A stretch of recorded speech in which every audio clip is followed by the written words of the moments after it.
Apocalypse, chapitre 11. Et l'on me donna un roseau semblable à une verge, en disant : Lève-toi et mesure le temple d'Élohim et l'autel et ceux qui y adorent. Mais le parvis extérieur du temple, laisse-le en dehors et ne le mesure pas, parce qu'il a été donné aux nations, et elles fouleront aux pieds la ville sainte pendant 42 mois.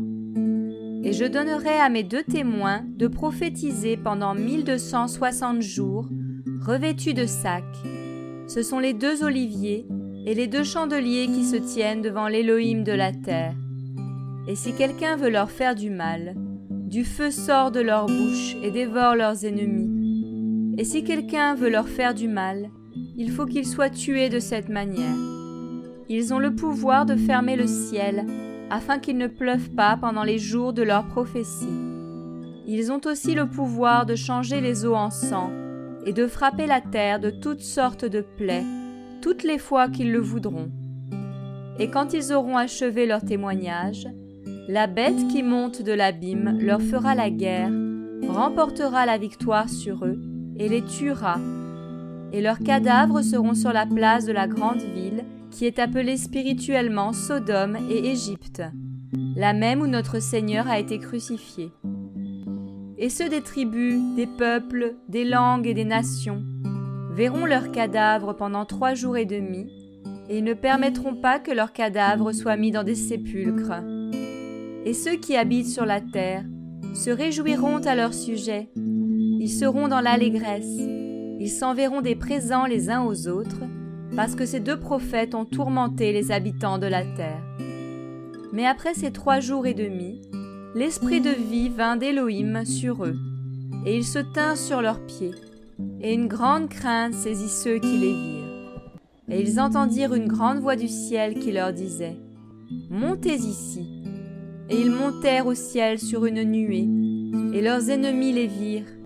Et à cette même heure, il y eut un grand tremblement de terre, et la 10e partie de la ville tomba. Et 7000 noms d'humains furent tués par ce tremblement de terre. Et les autres furent terrifiés et donnèrent gloire à l'Élohim du ciel.